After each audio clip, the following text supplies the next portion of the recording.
Welcome students. আজকের আমাদের আলোচনার বিষয় দশম শ্রেণীর ভৌতবিজ্ঞান 6 নম্বর অধ্যায়। টপিক হলো তড়িৎ বিভব ও বিভব পার্থক্য। তো প্রথমে আমরা পড়ব তড়িৎ বিভব বা ইলেকট্রিক পোটেনশিয়াল। তো প্রাথমিক ধারণা একটু দেওয়ার চেষ্টা করি। এটা কিন্তু সংজ্ঞা নয়, সংজ্ঞা যেটা পরীক্ষায় লিখতে হয় সেটা কিন্তু এটা নয়, এটা জাস্ট এটা ধারণা তৈরি। দেখো এখানে লেখা আছে, কোনো তড়িদাহিত বস্তুর তড়িৎ বিভব বলতে এমন এক তড়িৎ অবস্থা বোঝায় যার দ্বারা বোঝা যায় ওই বস্তু অন্য কোনো বস্তুকে তড়িৎ দিবে নতুবা অন্য কোনো বস্তু থেকে তড়িৎ নেবে। ঠিক আছে, যেমন কোনো বস্তুর তাপ, এর সংজ্ঞা কী ছিল যে ওই বস্তু তাপমাত্রার সংজ্ঞা কী ছিল যে ওই বস্তু তাপ নেবে কোনো বস্তু থেকে না অন্য কোনো বস্তু থেকে তাপ নেবে না অন্য কোনো বস্তুকে তাপ দেবে, সেই ধরনের এই ঘটনাটা। এখানে তড়িৎ বলতে তড়িৎ আধান বা আধান, চার্জের কথা বলা হচ্ছে। তড়িৎ মানে এখানে বুঝবো চার্জ, মানে আধানকে বুঝবো বা তড়িৎ আধানকে বুঝবো। এই তড়িৎ বিভব দু রকমের হয়, উচ্চ বিভব, নিম্ন বিভব। এগুলো আবার পরে পড়বো, যখন বিভব পার্থক্য পড়বো তখন। ওকে, আরও সুন্দর একটা ধারণা দেওয়া যেতে পারে তড়িৎ বিভবের। তার আগে আমাদের আরেকটা বিষয় জানতে হবে, তড়িৎ ক্ষেত্র বলে একটা বিষয় আছে। তড়িৎ ক্ষেত্র, এর ইংরেজিটা হচ্ছে ইলেকট্রিক ফিল্ড। তাই না? ফিল্ডের নাম শুনি না আমরা, ফিল্ড, খেলার ফিল্ড, তাই না? সেই ফিল্ড, ফিল্ডটা কীরকম তার আগে একটা এক্সাম্পল আমরা দিই। যদি এখানে একটা চুম্বক থাকে, নর্থ পোল সাউথ পোল, মানে উত্তর মেরু আর দক্ষিণ মেরু, তাহলে এই চুম্বকটার এই চারিদিকে, উপর নিচ আশপাশ চারিদিকে একটা এমন ক্ষেত্র পাওয়া যাবে, এই ক্ষেত্রটা কিন্তু যত খুশি তত অঞ্চল জুড়ে হতে পারবে না, বা যতটা খুশি ততটা বিস্তৃত হতে পারবে না, একটা নির্দিষ্ট সীমা পর্যন্ত বিস্তৃত থাকবে। যে সীমাতে অন্য একটা ছোট্ট যদি চৌম্বক রাখি আমরা, তাহলে সেই চৌম্বকটা একটা বল অনুভব করবে।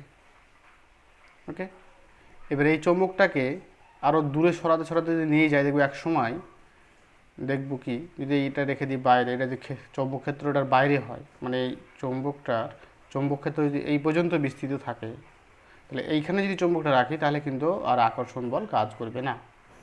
ঠিক আছে, কিন্তু এইখানে যখনই চলে আসবে তখনই আকর্ষণ বল কাজ করতে লাগবে। তাহলে যতদূর পর্যন্ত এই আর একটা চৌম্বক রাখলে সেই চৌম্বকটা আকর্ষণ বল অনুভব করবে, সেই অঞ্চলটাকেই কি বলবো আমরা, চৌম্বক ক্ষেত্র। ওকে, একইভাবে যদি আমরা একটা তড়িৎ আধান রাখি, প্লাস কিউ আধান, তাহলে এই আধান থেকে কি হবে, চারিদিকে কি তৈরি হবে, একটা ক্ষেত্র তৈরি হবে, তড়িৎ ক্ষেত্র।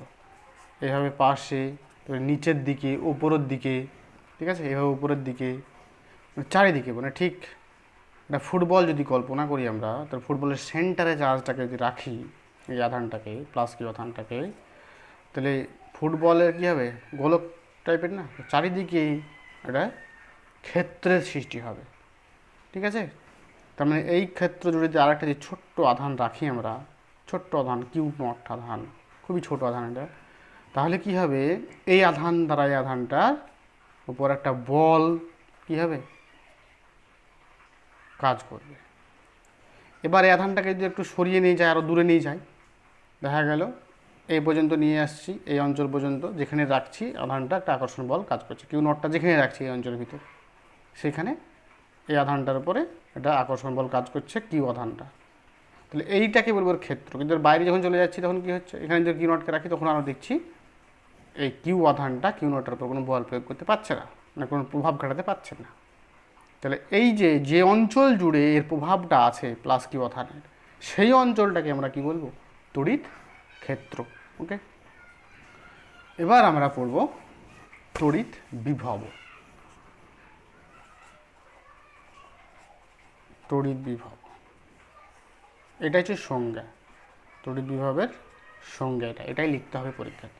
ওকে, আগে দেখে নিই কী বলছি ঘটনাটা। তাহলে এখানে যদি একটা প্লাস কিউ আধান রাখি আমরা, একটা সেন্টার, তাহলে চারিদিকে একটা ক্ষেত্র তৈরি হবে, তড়িৎ ক্ষেত্র তৈরি হলো। ওকে, এরকম গোলক আকারে একটা তড়িৎ ক্ষেত্র তৈরি হবে।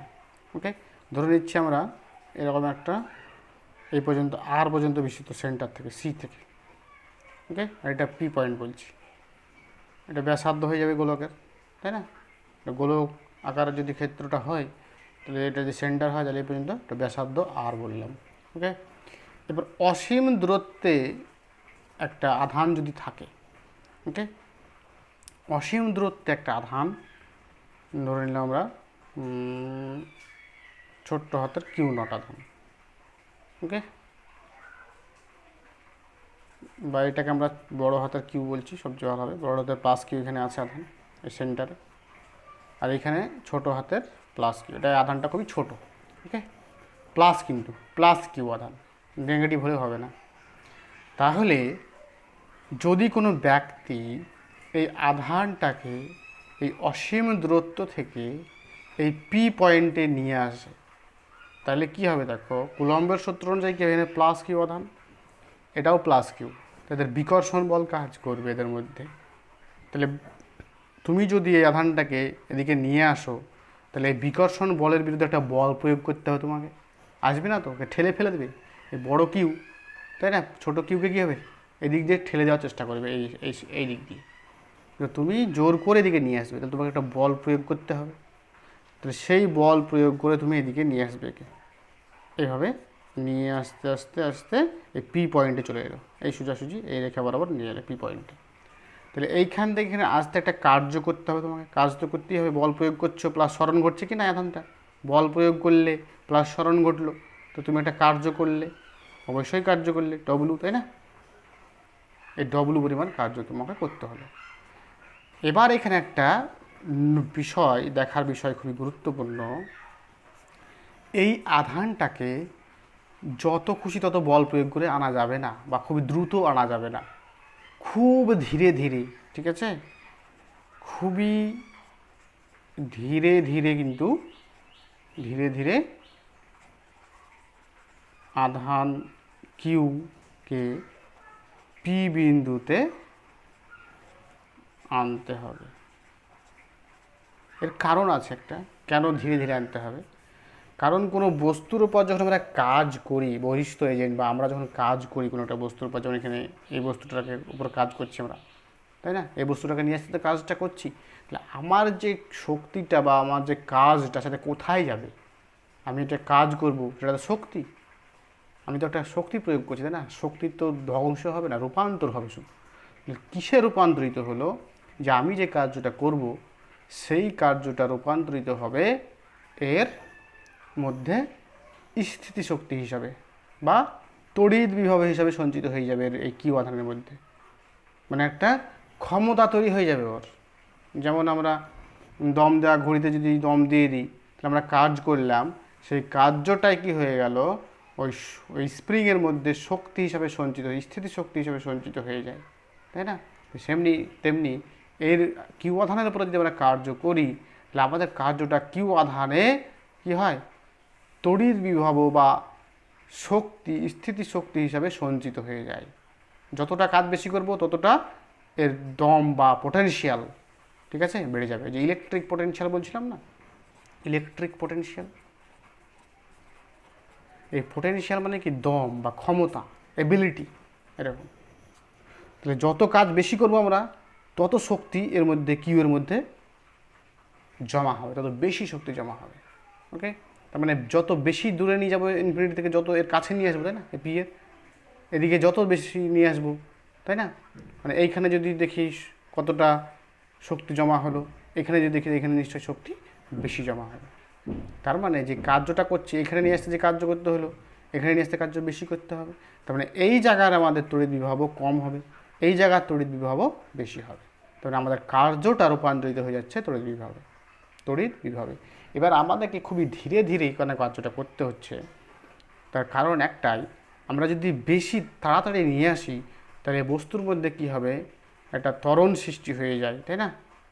ওকে, ত্বরণ সৃষ্টি হয়ে গেলে কি হবে, মানে বেগ বৃদ্ধি চলে আসছে এখানে, সেই জন্য বস্তুটার গতিশক্তি তৈরি হয়ে যাবে এখানে।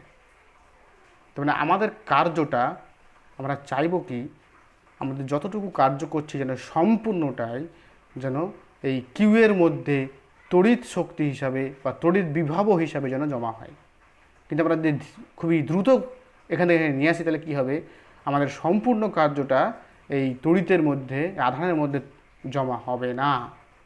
তার কারণ হচ্ছে আমাদের কার্যটা যদি দ্রুত করি তাহলে ওই আধানটার মধ্যে কিছুটা অংশ জমা হবে তড়িৎ বিভব হিসাবে, আর কিছুটা অংশ ওর গতিশক্তিতে তৈরি হয়ে যাবে। কিন্তু যদি আমরা খুবই ধীরে ধীরে ঘটাই তাহলে কী হবে, ওই আমাদের কার্যটা ওর মধ্যে জমা হয়ে যাবে, সম্পূর্ণটাই জমা হয়ে যাবে।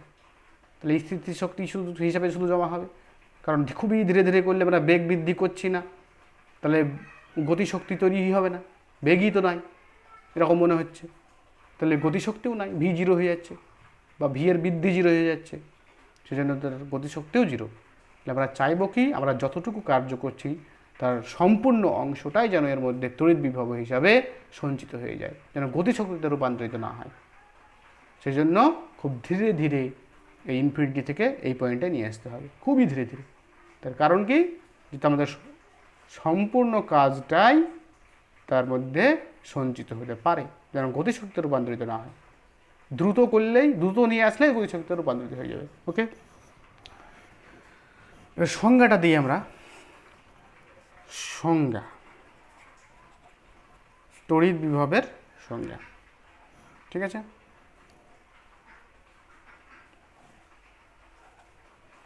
অসীম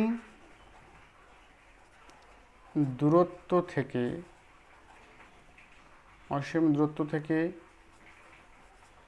কোনো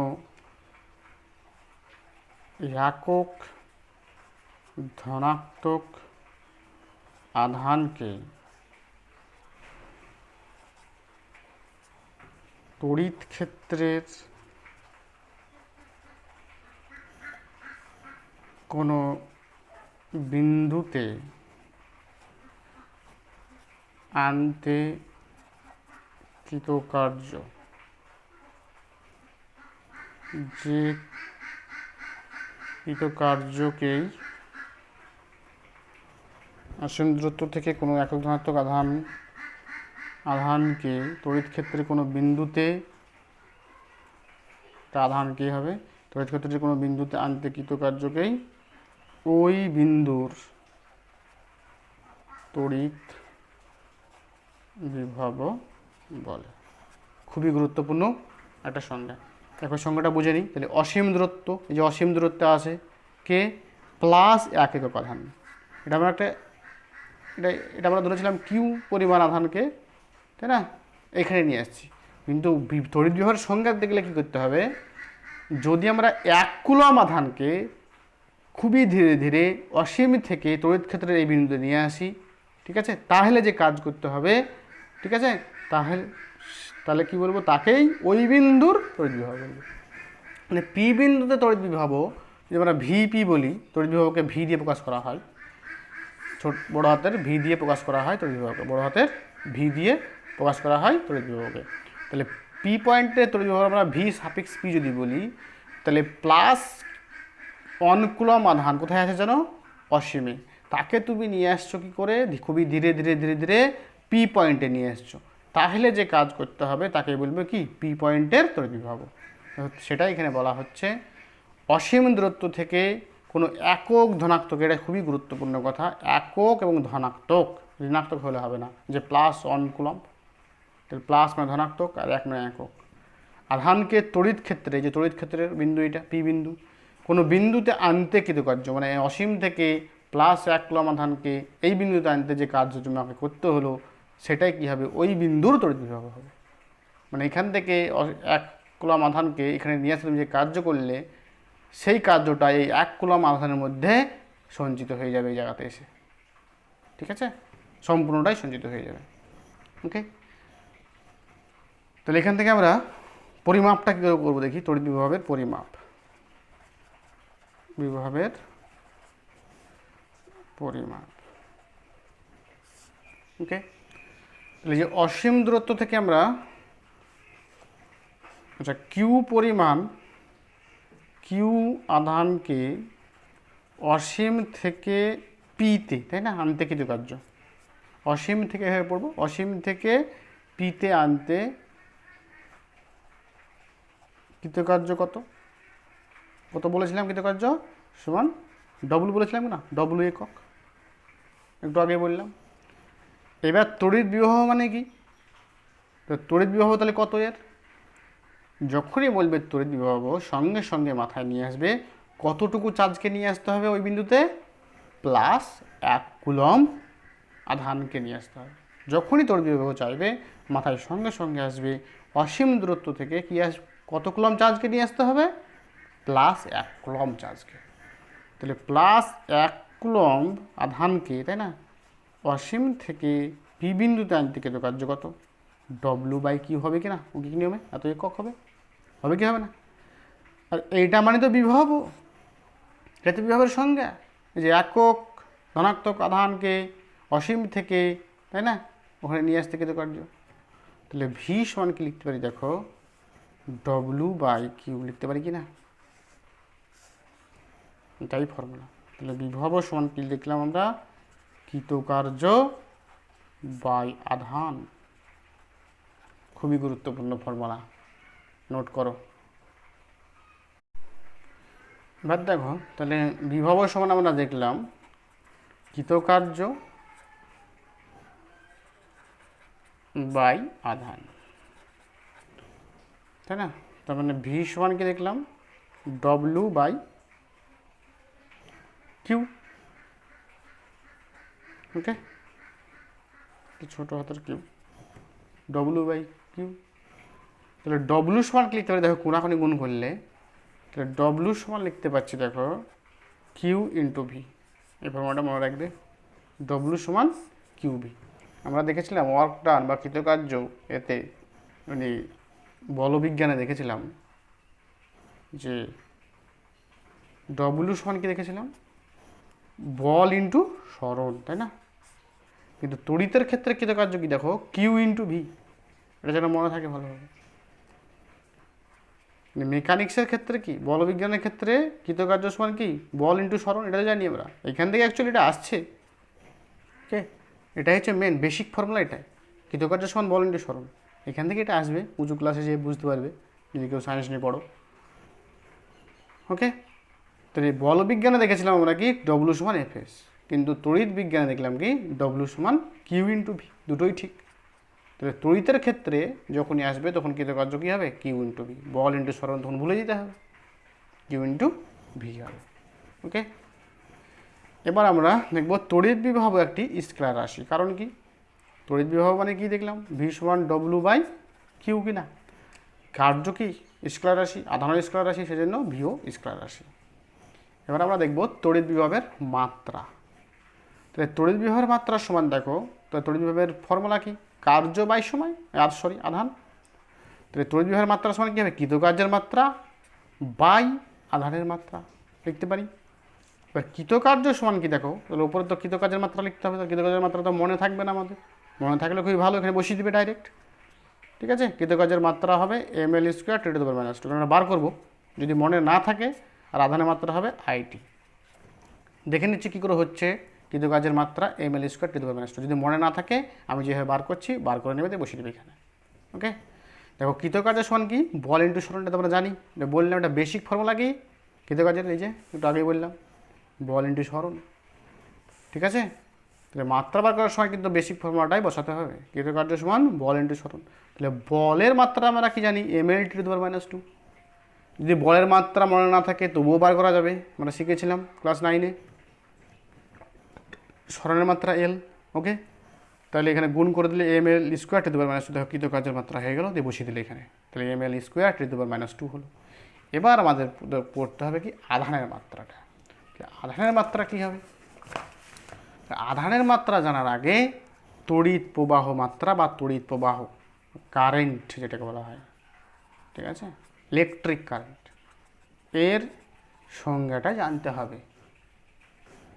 কি, যদি এরকম একটা তার নিই আমরা, যে তারে যে কারেন্ট যায় বাড়িতে, যে তার ওয়ারিং করি আমরা, সেই তারের কথা, এরকম একটা প্রস্থচ্ছেদ থাকা দেখি, তো তারের খুবই ছোট হলেও থাকে, তাহলে 1 সেকেন্ডে এই প্রস্থচ্ছেদ থেকে যত কুলম্ব আধান নির্গত হবে বা যত একক আধান নির্গত হবে তাকে আমরা কি বলবো? তড়িৎ প্রবাহ। মানে 1 সেকেন্ডে এইখান থেকে নির্গত আধানের সংখ্যাটাই কি? আই। এই তড়িৎ প্রবাহ মাত্রাকে আই দিয়ে প্রকাশ করা হয়, ঠিক আছে, আই। ক্লিয়ার? দেখো সংজ্ঞাটা দেখো, বা যদি এরকম ধরি আমরা, ধরো এইখান থেকে এই প্রস্থচ্ছেদ থেকে টি সেকেন্ডে কিউ একক আধান নির্গত হচ্ছে, টি সেকেন্ডে। আমরা দেখলাম মেজারমেন্ট করে, কোনো একটা তার নিলাম, দিয়ে হয়তো আমরা সেরকম ব্যবস্থা করলাম, এখানে টি সেকেন্ড সময় নিলাম, টি সমান 5 সেকেন্ড, 10 সেকেন্ড, 1 ঘন্টাও নিতে পারো, 60 মিনিটও নিতে পারো, 60 সেকেন্ডও নিতে পারো, তাই না? ধরো 60 সেকেন্ডে দেখলে কতটুকু আধান এখান থেকে নির্গত হচ্ছে, ওকে। তার মানে টি সেকেন্ডে দেখলাম আধান নির্গত হচ্ছে কথার কথা কিউ একক, ওকে। তাহলে যদি বলে কারেন্ট, তাহলে কত? তাহলে কারেন্ট কত, প্রবাহ কত এখানে? তাহলে প্রবাহ যখনই আসবে তখন মাথায় সঙ্গে সঙ্গে মাথায় কি আসবে? 1 সেকেন্ডে তাহলে কতটা যাচ্ছে, মানে যখনই জিজ্ঞেস করছে কারেন্ট কত, তার মানে তোমাকে সঙ্গে সঙ্গে জিজ্ঞেস করা হচ্ছে কি, যে 1 সেকেন্ডে এই প্রস্থচ্ছেদ থেকে কখানা আধান নির্গত হচ্ছে, কত কুলম আধান নির্গত হচ্ছে, ঠিক আছে, এটাই হচ্ছে কি কারেন্ট। তো দেখলাম এখান থেকে, তাহলে তোমাকে জিজ্ঞেস করা হলে তারটার এই প্রস্থচ্ছেদ থেকে 1 সেকেন্ডে কত করে আধান নির্গত হচ্ছে বার করো। তা তুমি দেখলে যে টি সেকেন্ডে কিউ পরিমাণ আধান নির্গত হচ্ছে, তাই লিখলাম। ধরি টি সেকেন্ডে কিউ পরিমাণ আধান নির্গত হলো, তাহলে 1 সেকেন্ডে কতটা আধান হবে, ঐকিক নিয়ম কিউ বাই টি, এটাই তো আই। তাহলে আই সমান কিউ বাই টি লিখতে পারি, অবশ্যই লিখতে পারি। তাহলে তড়িৎ প্রবাহ, আই মানে তো তড়িৎ প্রবাহ সমান কি আধান বাই সময়, লিখতে পারি। কিউ মানে তো আধান, টি মানে তো সময়, ওকে। তাহলে আধান সমান কি দাঁড়ালো, দেখো তড়িৎ প্রবাহ ইন্টু সময়, তার মানে কিউ সমান দাঁড়ালো আই ইন্টু টি। তাহলে তড়িৎ প্রবাহের মাত্রীয় সংকেত কী হবে? এটা আমাদের একটা প্রাথমিক রাশি মতো আই, এর মাত্রা হবে আই। যেমন ভরের মাত্রা ছিল এম, দৈর্ঘ্যের মাত্রা এল, সময়ের মাত্রা টি, তেমনি আয়ের মাত্রা হবে আই, তড়িৎ প্রবাহের মাত্রা হবে আই। তাহলে আধানের মাত্রা কী হবে, দেখো আধান সমান কি আই ইন্টু টি, তাহলে তড়িৎ প্রবাহের মাত্রা ইন্টু সময়ের মাত্রা, তার মানে আধান মানে কি তড়িৎ প্রবাহ ইন্টু সময়। আমার দরকার কিসের, এই যে এখানে আধানের মাত্রা দরকার, তাহলে এখানে আধান সমান বার করতে হবে। আধান সমান তড়িৎ প্রবাহ ইন্টু সময়, তাহলে আধানের মাত্রা সমান তড়িৎ প্রবাহের মাত্রা ইন্টু সময়ের মাত্রা, তাই তো লিখলাম এখানে তড়িৎ প্রবাহের মাত্রা, এটা নিচে তড়িৎ প্রবাহের মাত্রা ইন্টু সময়ের মাত্রা। তড়িৎ প্রবাহের মাত্রা কত আই, সময়ের মাত্রা কত টি, তাহলে আধানের মাত্রা কত হয়ে গেল আই টি, দেখো এখানে আই টি বসিয়ে দিলাম, ওকে। তাহলে এম থাকলো, এল স্কোয়ার থাকলো, দেখো T to the power minus two আছে, আর একটা T to the power minus one, T to the power one আছে, তাহলে উপরে মাইনাস ওয়ান হবে, T to the power minus three হলো, আর আই উপরে গেলে আই ইনভার্স হলো। তাহলে এটা হয়ে গেল তড়িৎ বিভবের মাত্রা। খুবই গুরুত্বপূর্ণ, এটা পরীক্ষায় দেয়, যদি মনে থাকে তো ভালো, নাহলে হবে বার করে নেবে, ওকে। Thank you.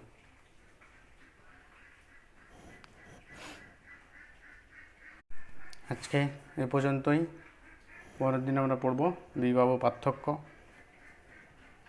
ভালো করে ভিডিওটা দেখো এবং লাইক, শেয়ার এবং অবশ্যই চ্যানেলটি সাবস্ক্রাইব করে না থাকলে সাবস্ক্রাইব করো।